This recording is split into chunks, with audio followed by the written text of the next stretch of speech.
Hi, everyone. Today I'm here to speak about how the current pandemic has forced corporations to balance technology investments on risk and agility.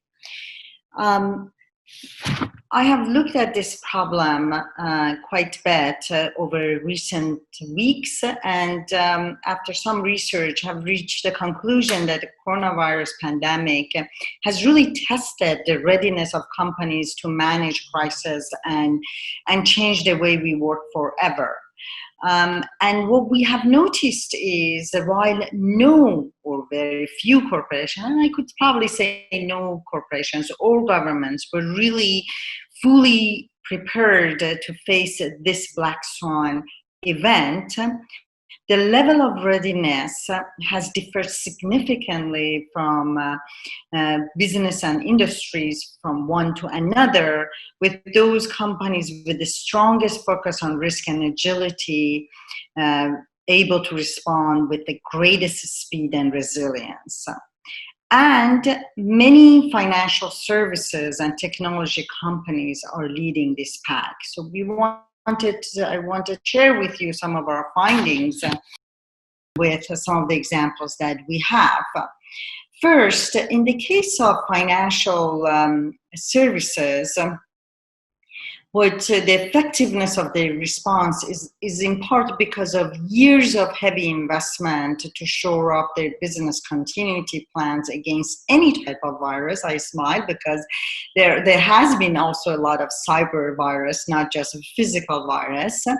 And since the financial crisis in 2008, the importance of anticipating, understanding, and mitigating risks has become deeply ingrained in the culture of financial services operations, in view of also heavy regulations both at local and global level.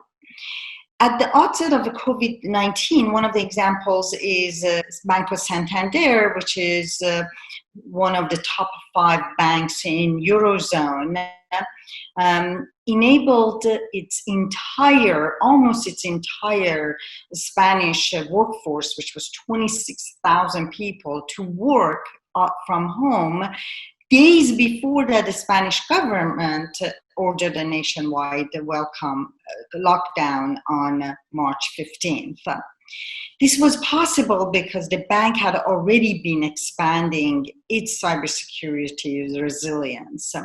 Today, the bank has over 110,000 employees working from home, 780,000 video calls a day, 3 million chats a day, and their contact centers where their service volumes are up by 21% all around the world, with the highest peak being at 154%.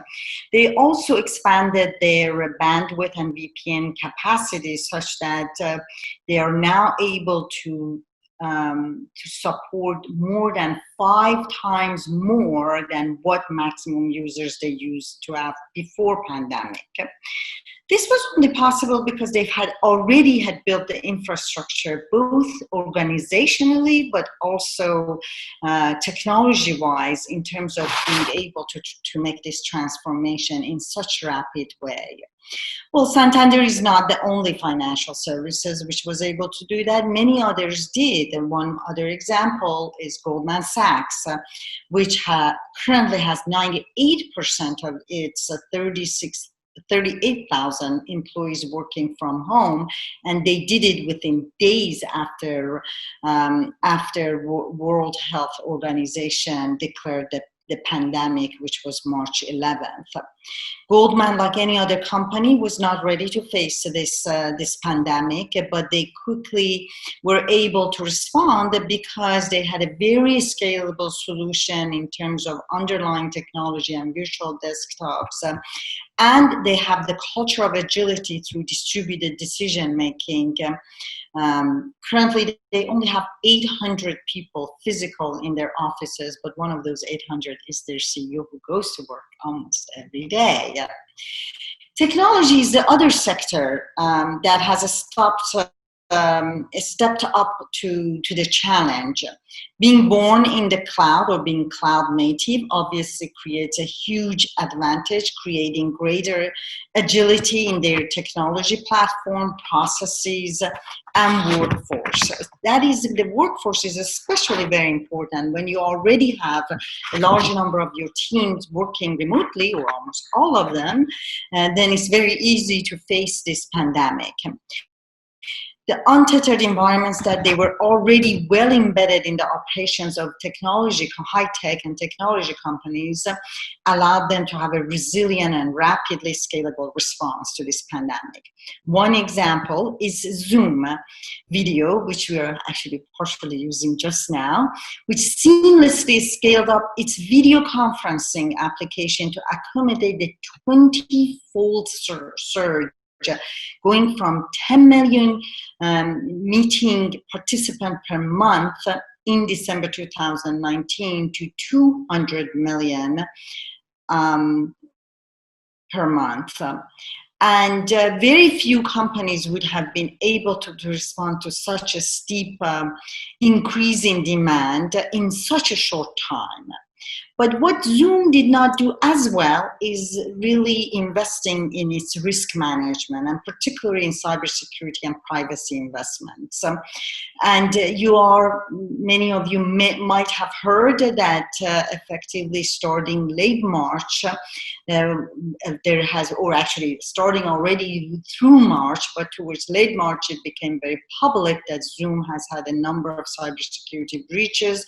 FBI on March 30th came out with an article where they warned users of Zoom, which resulted in a number of companies banning use of Zoom, and a number of governments, including Google on April 8th announcement and Singapore government on April 9th announcement.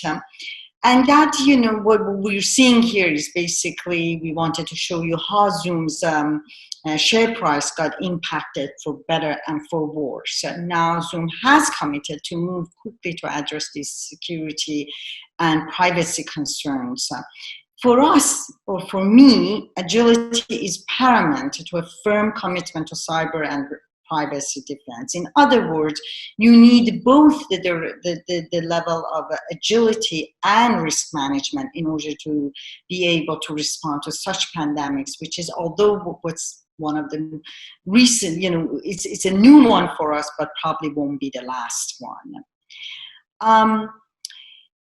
An important ingredient to a resilient response to the pandemic has been the continuing investment of these companies in agile organizations, certainly, but also in information infrastructure, digitization, and cybersecurity, all at the same time.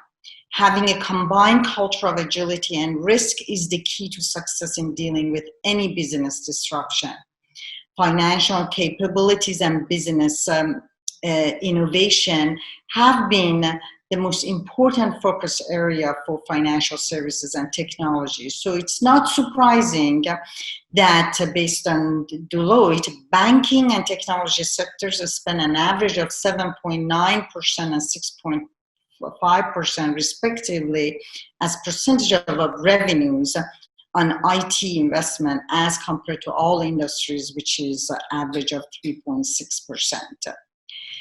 So that brings us to, how back to financial services, one of my favorites, shows that how things like, utilizing hyper-automation and artificial intelligence can drive banks' agility. So a combination of, again, organization and technology investment.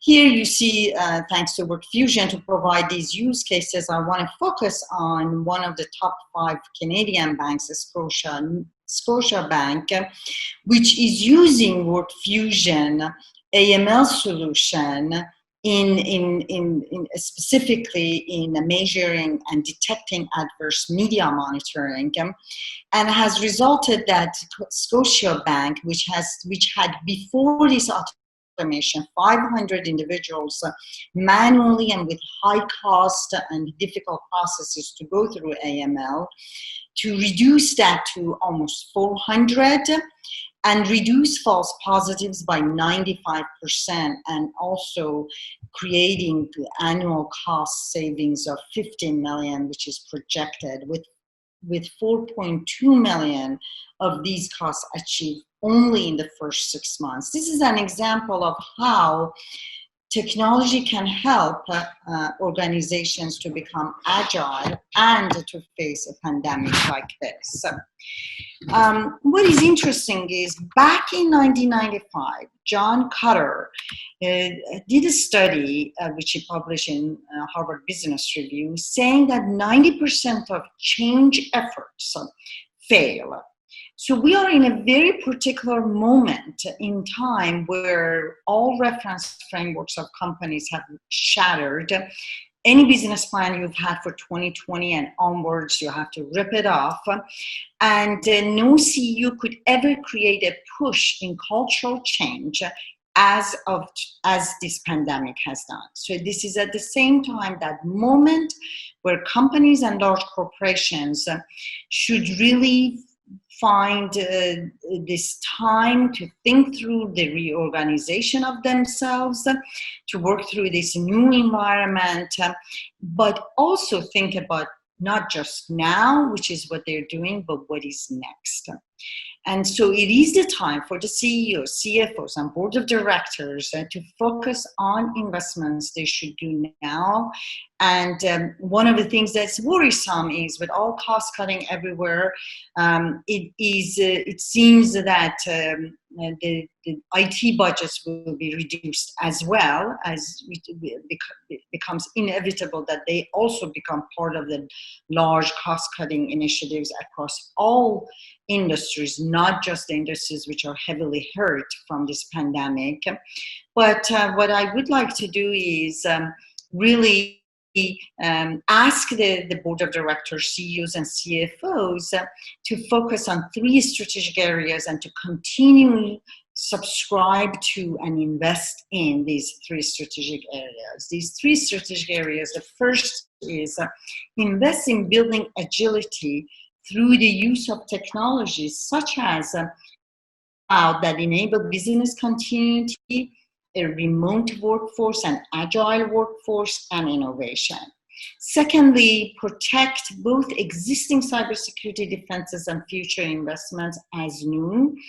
Expanding and perimeterless networks will pose unknown cyber risks, by the way, which we have already seen a huge increase in cyber attacks during this pandemic, and as surface area of the companies have increased due to work from home. And finally, the last thing, call to action for executives, is link investments in cyber, IT infrastructure, and digital transformation. With that, I'd like to thank all of you for your attention, and I look forward to seeing you soon again.